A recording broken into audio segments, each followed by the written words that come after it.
Hello, everybody, and thanks again for tuning in for another exciting show of the KO Disability Chronicles. And I'm your host, Kingsley. And today we're going to be talking about, yet again, another shooting of an armed black man in Atlanta. And also be talking about another topic that's close to my heart, employment for those in the disability community. But I really wanted to touch on the first topic, the shooting of Rayshard Brooks in Atlanta, because I'm part of several minority groups. I'm a black man first, I'm disabled, and I'm a male. So being an African American, having another unarmed black man, Rayshard Brooks, shot in Atlanta by two police officers really again strikes at the heart of this racial injustice. This time, the two officers that were accused of this are Garrett Rolfe and Devin Brayson, I believe. So yeah, Garrett Rolfe and Devin Brayson. Basically, what happened? This is the breakdown. Rayshard Brooks, 27, was in a parking lot. He was asleep at the wheel at a Wendy's because he had a little bit too much to drink. So the officer Ralph and the Brayson knocked on his door, and then they had a discussion, and he was telling them, and they did a breathalyzer and went through all the motions, and then when they tried to put him under arrest, he then was telling them, he couldn't. There was a scuffle that ensued, and he had grabbed a taser of one of the officers and then was running away from the officers, and then the officer Rolfe shot him 2 times in the back, killing him after that long scuffle. So now the officer Garrett Rolfe and Devin Brayson are now facing murder charges for killing Rayshard Brooks, which happened last week. And some interesting things have developed then. This was a very swift. They went ahead, the mayor of Atlanta went ahead, Lakeisha Lance Bottom went ahead and filed charges against those 2 officers, and the chief that was that was head of the Atlanta Police Department, she stepped down so that the mayor could go ahead and quickly charge the 2 officers accused, and they're now facing murder charges. And the officer Rolfe is facing, I believe, 2nd-degree murder and 10 other charges, and then the other officer is also facing charges as well. So again, this really kind of strikes to the heart of this racial injustice in the criminal justice system, and all these encounters of young black men with police is seeming to end up in a death sentence, and this is it's unacceptable. Whereas those in other racial groups, this was probably turned out a lot differently. They would have just been, probably, had a ticket, and then would have just told them to call a family member or call an Uber, and then they would just go home. And the bottom line is the individual would still be alive.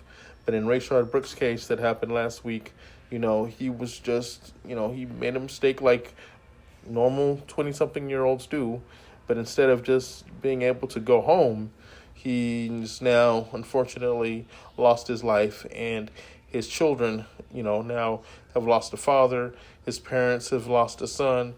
His siblings have lost a brother, and so on and so on. So this affects everybody. And it's just really sad that, once again, we're talking about another black man killed at the hands of police, Rayshard Brooks. But I am happy that they quickly went ahead and charged the officers in this case. Again, the Garrett Rolfe and then Devin Brayson are now charged and sitting in the jail for what they did. So I'm glad that happened. And we'll see what goes on with this case, and I hope justice will be served. Another interesting thing that related to the story is the arson that occurred with the Wendy's. A lot of people, now this is my opinion, a lot of people were saying it was part of the Black Lives Matter, that somebody related to Black Lives Matter had set that Wendy's on fire in anger for what happened to Rayshard Brooks. But what's coming out now is actually it wasn't a protester that set it on fire, part of Black Lives Matter. It was actually Natalie White, who, if you listen closely to the tape of the video recording of Rayshard Brooks' murder, you can hear him asking for his girlfriend. He said, "Could you get my girlfriend, Natalie White? She's in there." And he had mentioned her on the body cam. So police believe that she is actually the one that set fire to the Wendy's and not somebody related to the Black Lives Matter protests that have been going on for several weeks now due to this the racial injustice that first started off with George Floyd and now continues with, sadly, the death of Rayshard Brooks. So it's going to be interesting to see how this is all going to unfold. And once again, as a black disabled man, I hope that justice will be served in both these cases, and there will be some accountability, for police, so they don't keep on killing innocent young black men, for offenses that shouldn't lead to death. So I just wanted to quickly touch on that. Then the other topic that I was going to talk about today was just basically my take on something that happened a few weeks ago, almost about a month ago, and it's something that's also I like to always speak on occasionally here. And as a disabled black man, some of the struggles that we have to keep on continually encountering here, trying to make ends meet. And as you may know from my shows, I talk about all things related to the disability community, African Americans, and African Americans and other minorities, my black and brown brothers, and the struggles that we go through. So I definitely wanted to talk about my next topic for the show, which is I was at a town hall. And so this is just basically like my little rant on this town hall that we had, because I am married with 5 kids and have been navigating the world of employment and making sure that I can provide for my family, and the struggles that I face, being someone that is disabled.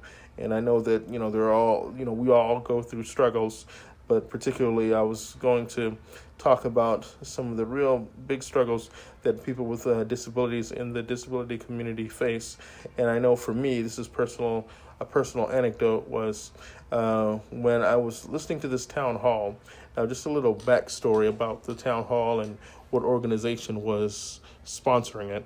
So it's basically the Texas Workforce Commission, and underneath the Texas, or in partnership with the Texas Workforce Commission, you have the Vocational Rehabilitation Commission, also used to be called DARS, the Department of Rehabilitative and Assistive Services. Rehabilitative and Assistive Services used to be called DARS, but now it's, they went up under Texas Workforce. And Texas Workforce, if you don't know, from my audience, is basically the organization that assists people that are unemployed or underemployed to look for work. And then the VRC component, Vocational Rehab Commission, is another component that assists people that are disabled, both physically, mentally, visually disabled, the whole gamut. And their job is basically to assist individuals that are disabled to find gainful employment. And for me, I've been with that agency, so to speak, since about I've been with them for a while. I would say I at first came in contact with the Vocational Rehab Commission, or DARS, back then as it was called, back in the early 99, 2000. And then I had a myriad of counselors 5 or 10 different counselors. As I was going to school,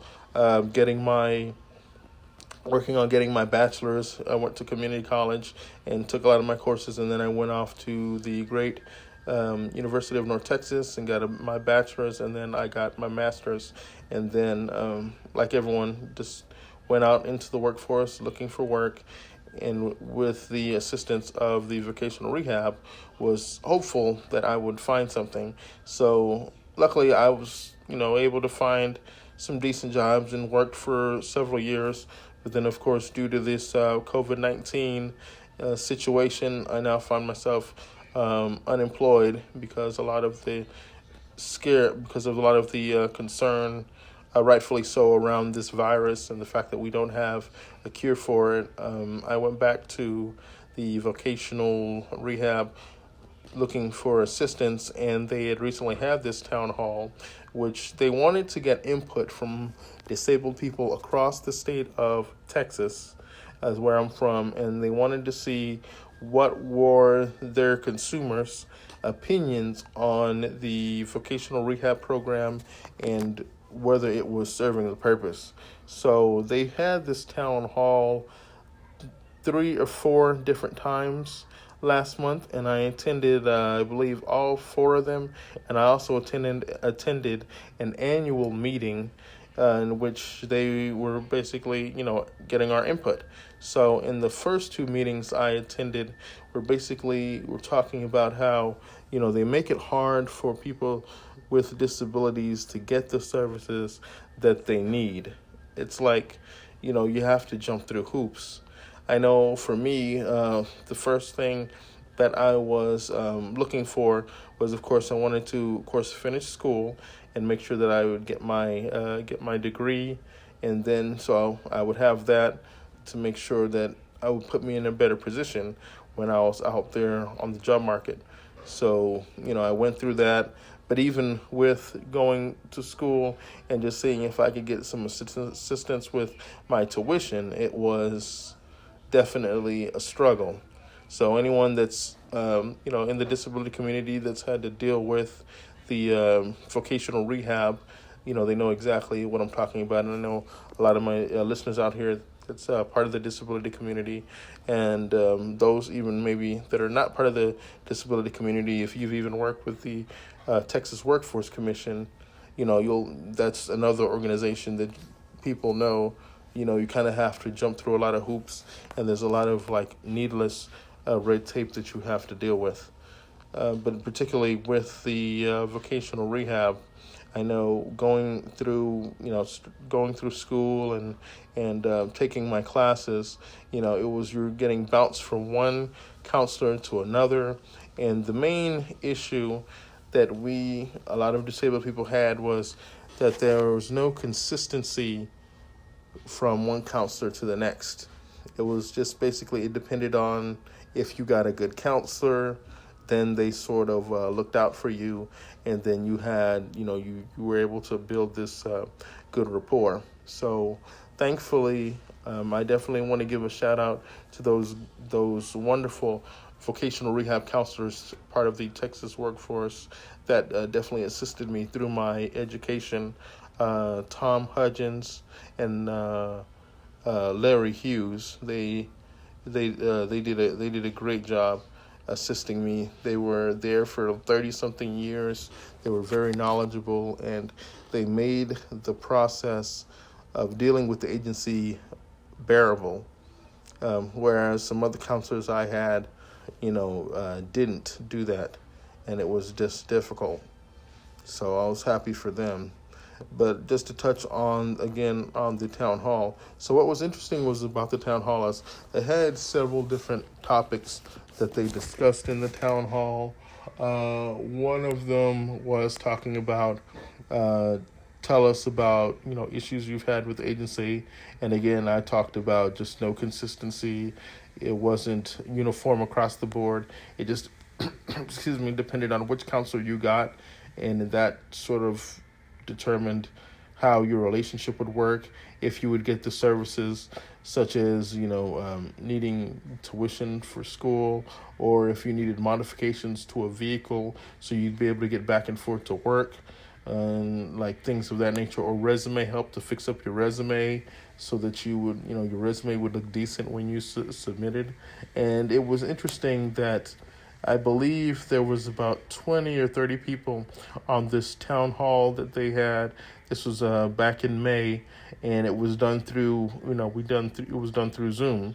Now, the reason it was done through Zoom was because of of course, this COVID-19 that's still out here, and unfortunately, the cases are going up because people aren't following the directions of the CDC, but I digress. So it was done through Zoom, so it was interesting to do it that way. There was about, like I said, 15 to 20 people on the call, and you could hear people from across the state of Texas just talking about their frustrations, and some people that had been with the vocational rehab agency since the early 80s, mid 80s, coming all the way up into present time. I know for me, I was with them about 99, going into 2000, and now I'm sort of still with them, so about 20 something years. And so it was interesting to hear how a lot of people were having the same issue, just lack of consistency, red tape.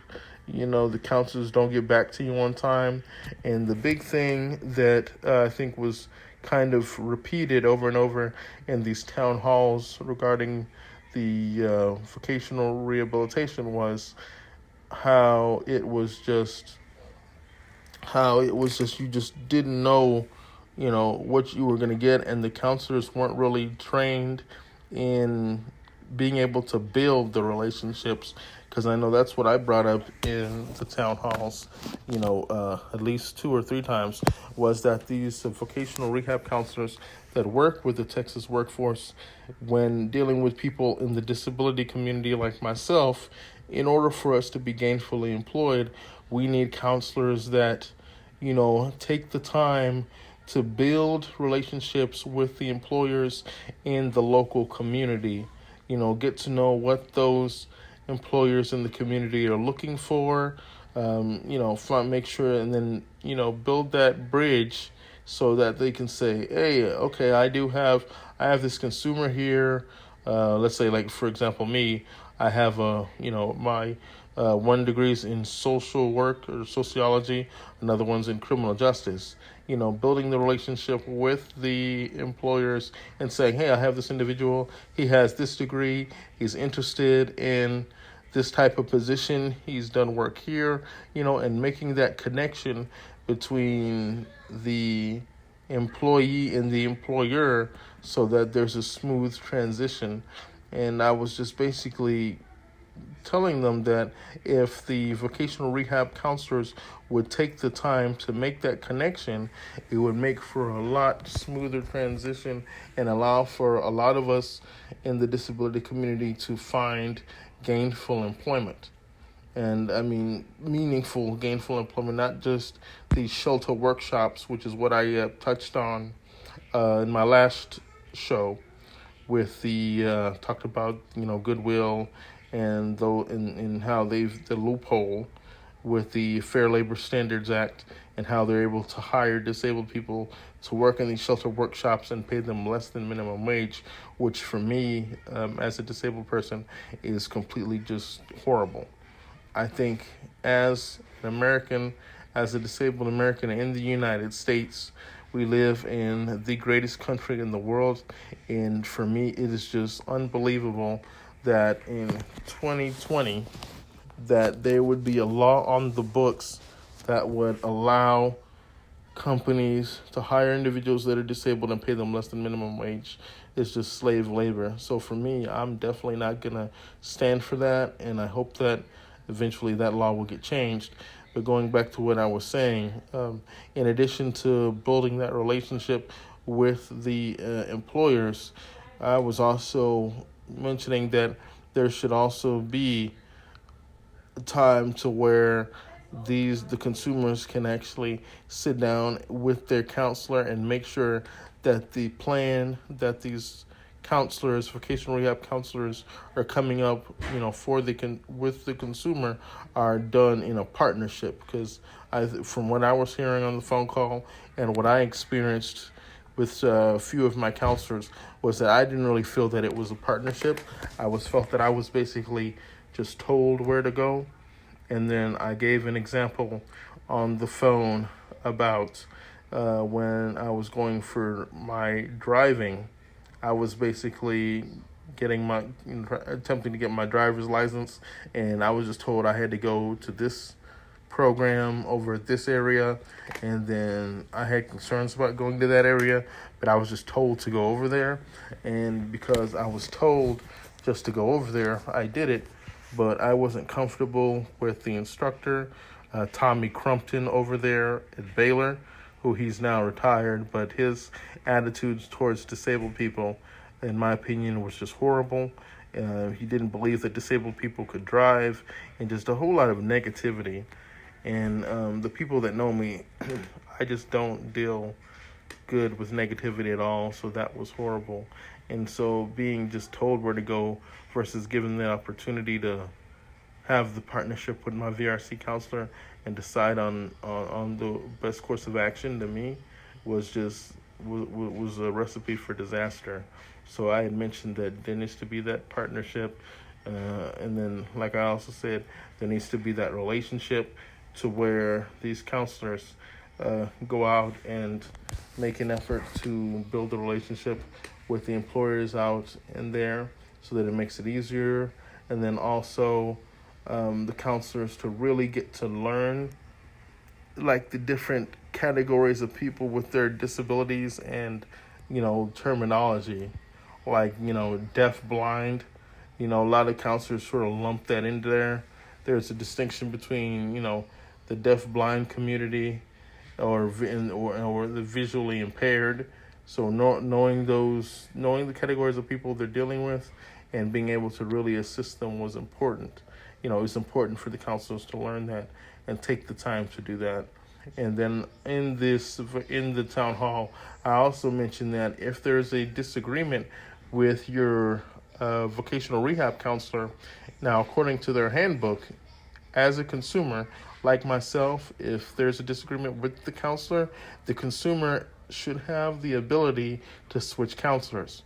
Now I'll give you a little story here real quickly about an encounter that I had with a counselor recently last year. Her name, I'll just say her last name was Price. I ain't gonna say her first name, but whatever. So she's in the city where I'm in. She's a counselor that's worked in vocational rehab in the city where I'm in, and she had been a counselor for 25 years, and she was just one of the worst counselors I've had in my 20-something years. I rank her up there with another counselor that I had that was horrible. Again, because there's no uniformity across the board, a lot of these counselors, it's just basically who they like. If they don't like you, then they're going to make you jump through hoops. But just to give you a little background story about, to basically illustrate what I'm talking about. So, because of the COVID-19, like I mentioned earlier, I found myself, unfortunately, unemployed. I had went to this office in the city where I'm in and met with this counselor. And I'd already been with them, of course, so I knew that they had my file. But, when I showed up there, sat down with her to discuss my situation, she immediately told me, well, the only way we can reopen your file is unless I do an IQ test, personality test, and all this other stuff. And then when I began to ask her, why do I need to take an IQ test, personality test, and all this when my case is already with you? She just started saying, oh, this is just procedure. You have to do it in order for us to open your case. Well, me knowing better, because I've been with VRC for quite a while, I knew that was, a bunch of baloney. There was no need for that. They had my file already. All they needed to do was just update my information. So me and this counselor in the city where I'm in, we went back and forth. I had then tried to go up the chain of command to the regional commissioner, to anybody I could speak with, wrote a letter, called the state of Texas. But because they combined with this Texas workforce, the VRC did. It was hard to get anybody. And then when I tried to go through the proper chain of command, I was told by the regional commissioner that no, Mr. Kingsley, you can't switch. You have to stay with your counselor. Even though me and this counselor were not getting along, they were basically telling me that I couldn't go nowhere, which I knew that was incorrect because I had read their handbook. And it clearly says if you're having an issue with your counselor and you feel that it's not working out, because again, working with this vocational rehab under this Texas workforce is supposed to be a partnership to assist people with disabilities. But instead they're telling me, no, you can't go. You have to stay with the counselor. And it was just horrible. And I couldn't get nowhere. So then they kept fighting me back and forth. And then I just said, okay, well, let me just go ahead and see what I could do. I wrote a letter to, then I wrote a letter to the headquarters of the Texas workforce in Austin, and was waiting for a reply and was calling, never heard anything back. So then I just sort of just said, okay, well, let me just wait and see. And then a few months later, we're in 2020, I decided just to go ahead and try it again, because I wasn't going to go to that same office. I just decided on my own to go to a different office in another city, and I was able to meet with another counselor, and boom, was able to get back in the program, the vocational rehab program, to get to get the assistance that I needed without having to do a IQ test, personality test, and all this crap that they wanted me to do. Again, it was just because of that counselor. For whatever reason, she had an issue with me and didn't give me the respect and, decency to be able to just be in the program, because I'd already been in there to get the services I need. She just felt some kind of way, which is what a lot of us in the disability community that have dealt with vocational rehab services or any kind of assistance like that deal with. Now, I use vocational rehab services as a example, but I mean, this can be for any type of program. You look at employment services. You can look at food stamps. You can look at the Social Security, the Social Security Administration, going there trying to apply for your SSI or SSDI.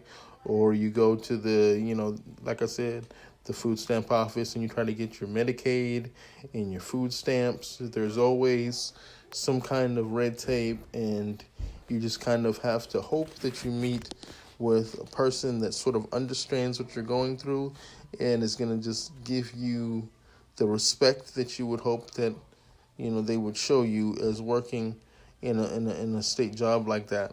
But I mean, this can go for any kind of program. You just have to deal with red tape like that. But with the vocational rehab, the reason that kind of cuts so deep, so to speak, is that's an organization that's charged with helping those in the disability community, across the board, be able to live a productive life and provide for themselves, and then, in my case, provide for your family.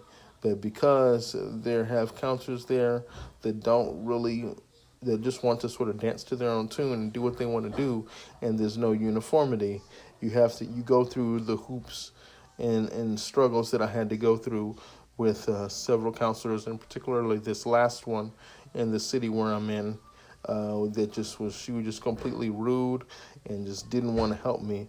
Matter of fact, she was so disrespectful. This counselor didn't even want to shake my hand. I went in there dressed in a suit, looking professional, hoping I'll get assistance.